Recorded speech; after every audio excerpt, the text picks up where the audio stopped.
Hey guys, uh, this video may be choppy or laggy or retry connections or who knows what. My internet's kind of acting up, but I still wanted to try and get this out. So, the event is for Holy Lady Gone. I wanted to do the hero first this time because it's there's less chance for things to go wrong than covering the event because I have to go do a small grind and stuff like that to show the drops. So I'm doing this one first. Holy Lady Gone is the event hero. Let's take a look at her skills and see what she can do. Her first skill, Elegant, or let's go through the advancement thing.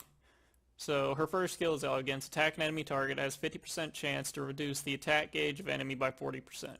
When upgraded, attack an enemy target has 70% chance to reduce the target's attack gauge by 50%. So that's pretty good since every time she attacks, use Divine, higher chance of causing it to happen. Attack all enemies, decrease their attack speed for 2 rounds. Elegance effect will be triggered once on the enemy target who has the most attack gauge on them. So this is Elegance, isn't it? Okay, so Elegance effect will be triggered once on the enemy target who has the most attack gauge on team. So after attacking all enemies, she'll attack another person, one random person. I guess if the attack gauge is higher than 50%. If not, then it will randomly grant an ally with an additional round. So if all the enemy heroes are below 50% attack gauge, it'll give one of your teammates a turn, I'm guessing. That's what that means. After upgrade, attack all enemies, decrease their attack power, accuracy, and speed for 2 rounds. Elegance effect will be triggered twice on the enemy target who has the most attack gauge on the team. Exceed 50%. If not, then it will randomly grant an ally with an additional round. So this time, I don't know if it attacks 2 different people. So like if it attacks someone, if it reduces the attack gauge on him, attacks someone else, or attacks the same person twice, or what. It doesn't really, the way their wording is, it doesn't give you a good idea of what it actually means, so you actually have to test it to figure it out. The third skill, or as a passive, whenever an enemy team grants attack gauge increased from skills during their turn, then one random ally will also receive the same amount of attack gauge increased. It can only be triggered once during each hero's round. Whenever a hero grants attack gauge, this is the upgraded version. Whenever a hero grants attack gauge increase from skills during both enemy or ally's turn, then one random ally will also receive the same amount of attack gauge increased. If the enemy hero gains gauge increase, instantly cast Elegance on a random enemy target who has his attack gauge increased. So, after the upgrade, a random ally will receive an attack gauge increase when your opponent or you gains attack gauge. And if the enemy, so their Evil Rose, uses her skill to increase everyone's attack gauge, someone on your team will gain the same attack gauge increase, and it will cast Elegance on a random enemy hero who has his attack gauge increase. So it'll be any random hero they have, basically. And so you'll gain a boost.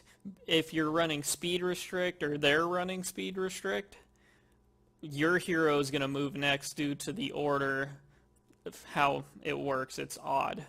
But if your hero's gauge is increased after theirs is, then you'll move because yours was the last one to hit full.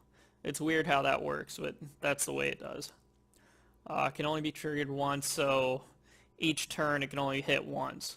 So if you use Divine, that's considered, and you Divine proc, that's considered a new turn. Basically, her entire use is to counter speed teams. Instead of nerfing speed in Arena, they decide to try to make more money by throwing this hero out here. Which, if you want to counter to speed teams, here you go. It's expensive, but she's here. I'll cover how to get her and everything, if my internet allows it, on the next video. But I wanted to make sure I got this one recorded and everything. She's basically just a tank. So for her armor, you do Divine Purity for Arena. Purity is a must. You need Divine Purity, and I would do full HP. So HP left shoulder, HP chest, HP right leg. You could aim for some accuracy, resistance, and HP subs. Those are what she needs. She's got a high base HP when advanced, and that'll help out to keep her alive. The reason you have to run Purity is because her passive is what is good, and you don't want to get Oblivioned. So you need to, and you don't want the passive to get Oblivioned. So you need to run Purity just in case. Now, most of the time, their first hero that's going to move is going to be the gauge booster, so you should be able to screw with them on the first turn, unless they work it somehow that they don't use the gauge boost, but they manage to use it later. Like, if they could cycle their entire team. It all depends on how that all works out.